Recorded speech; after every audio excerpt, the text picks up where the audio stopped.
So, hello everyone. So, our group will discuss the objectives of plant breeding. So, ang plant breeding is a process of involving plants by selecting and combining their desirable traits and aron maka-create ta og kanang better crops kanang varieties. So, one of the main goals aning plant breeding is to achieve the higher yield. So, kaning higher yield is makahatag ni siya og kanang taas nga harvest bisan limited ra imuhang kanang yuta. So, pinaagi sa kanang plant breeding, so nakahimo ang mga scientists o kanang crop varieties nga kanang mas productive kumpara sa kanang normal nga kanang crop. So, kanang crop nga kanang paspas mutubo o daghan og bunga. Then, kung sa kanang rice pa is daghan ang iyang grains. So, kanang importante kaayo ning kanang higher yields kay tungod ani is nagkadugay ang panahon, so nakadaghan sa population sa kalibutan. So tungod ani meaning, so if nagadaghan ang population sa kalibutan, so nakadaghan sad og nang hinganlan og pagkaon. So by developing the improved crop varieties, so makaproduce ta og daghan nga kanang pagkaon. So meaning, so ang kuani is makahelp ni siya to support the kanang to support the kanang food security and reduce the shortage of food. So ang example ani is kaning Mestizo 20 or M20. So kani siya nga kung ang crop is hybrid crop ni siya. So himo ni siya to aron makaproduce og daghan kay kani siya is kusog man ni siya kanang mutubo, then kanang daghan siya og bunga, then dili po ni siya dali matapdan og kanang mga sakit kay nasa ni siya kanang some insect pests and diseases. So dili po ni siya dali matumba kay likon kayo iyang stem. So kani pong isa kaning NK hybrid corn, so same ra ni siya aning kanang Mestizo 20. So mga hybrid di sila. So kani di po ni kaning NK20 di po ni siya dali matapdan og kanang sakit kay nani siya kanang some insect pest diseases niya. Kanang iyang bunga is daghan ang kernel bitaw nga sulod puno ay kanang bus o kayo. Then also ang kaning NK is it can adapt to different kanang environmental conditions. So my topic is better quality. So another objective is to improve the quality of crops. So ang usa ko no ka goal sa plant breeding or farming kay mapaayo kanang ang kalidad sa tanom or crop. So such as taste o mas lami ang bunga or produkto, size, mas dako ug maayo ang gidakon sa crop. So color, mas nindot o kanang healthy tan-awon ang color. So texture kay kanang mas humo, crispy or better ang perma og feel kanang sa pagkaon. Then shelf life is kanang mas dugay madaot ang kanang o kanang mapanos ang produkto. Then ang market value kay kanang mas mahal kanang og mas dali mabaligya sa kanang merkado kay maayo ang quality. Then sa example is kaning Cavendish banana, or ang Cavendish banana kay example sa better quality kay tamis ang lasa, yellow og attractive ang color. So dako pod og limpyo tan-awon, then mas dali siya mabaligya sa market. Then sa sunod kay example kay sweet corn. So ang sweet corns kay mao ni siya tamis ug juicy, mao na example sa basta better quality ang crops, dagko og kanang puno ang kernels and bright yellow and color. So maayo pod og kanang presyo sa merkado. My next topic is all about resistance of plant diseases. Plant breeding develops varieties that can resist diseases caused by fungi, bacteria, and viruses. To reduce crop damages and losses, plant disease are one of the major problems in agriculture because they reduce crop yield, also affect food quality, and cause economic losses to farmers. Diseases in plants are caused by pathogens such as fungi, bacteria, and viruses, and nematodes.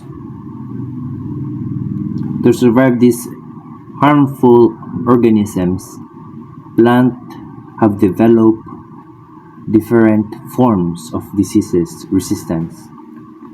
Those are plant resistance, is important because it helps maintain healthy crops, reduces the use of chemical pesticides, and the supports of sustainable agriculture. So next slide is example. These are the example of resistant of plant disease. First is rice varieties is resistant to bacteria blight. Next is potato, resistance to late blight. These resistant varieties help farmers achieve better end harvest. It's about resistant to insect pests. Breeders improve crops so they can tolerate or resist harmful insects, pests reducing the need for pesticides. So, pinaagi sa plant breeding, makahimo og mga klase nga tanom nga dili makadaot sa mga insects. Tungod ani, mas healthy ang mga tanom og mas gamay ang gasto sa pagpatay sa pests gamit ang chemical. So, natay duha ka example, BT eggplant o BT corn. Ang duha ka hulagway is nagpakita kini pinaagi sa plant breeding or paggamit sa BT technology. Ang mga tanom is mahimong mas ligon batok sa mga pests. Kini is makatabang sa mag-uuma nga makakuha og mas maayong ani og mas gamay ang problem sa mga insects. So there is a second part. I'll be explaining the tolerance environmental stress. So it helps crops survive unfavorable conditions like drought, flooding, heat, salinity, and poor soil condition. So ang tolerance to environmental stress kini is the ability of plant, animals, and organisms na makasurvive, grow, and reproduce even under harmful or difficult conditions such as drought, flooding, salinity of soil and water, temperature, lack of nutrients, and many more. Those crops na makasurvive and still produce yield under this condition are called stress-tolerant crops. So scientists develop tolerant varieties para makahelp sa farmers na makaproduce gihapon og crops even to difficult conditions. So example ani is Pocali rice and DTA maize varieties. Ang Pocali rice is well known siya for its ability na makasurvive sa mga salty water, saline soils, and it can also grow in flooded areas. Next is DTMA stands for Drought Tolerant Maize Africa. Kini nga varieties sa maize is gi-develop ni siya to survive sa mga dry condition and limited water supply. So even to lacking ang water supply and the humidity sa area is makasurvive gihapon nila crops. Next is early maturity. Early maturity is the ability sa crop to grow and complete its life cycle faster than normal varieties. So if paspas mo mature atong crop, mas paspas pud maka-harvest ato ang mga farmers. The advantage of it is it helps farmer harvest and sell faster and maka-reduce pud ni siya og risk crop damage and allows multiple planting. Example of crop early maturities are Pioneer hybrid corn and 1R64 rice. So, ang Pioneer hybrid corn is a hybrid maize variety developed for high yield and faster growth compared sa kanang mga traditional na corn varieties. Characteristic ani niya is fast growth, uniform plant, and high productivity. Next is 1R64 rice. Was developed by International Rice Research Institute, known for early maturity, high yield, and good grain quality. Overall, sa katong ipang mention, it can help our farmers to their overall productivity and livelihood. So my topic is one of the objectives of plant breeding, which is the uniformity. So what is the crop uniformity? Crop uniformity means breeding plants so they grow with the same height, size, color, maturity time, and yield.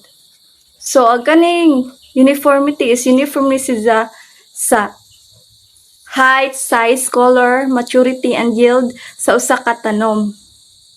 So the importance of uniformity in plant breeding is the one of the primary objective of plant breeding is to produce crops with similar or consistent characteristics.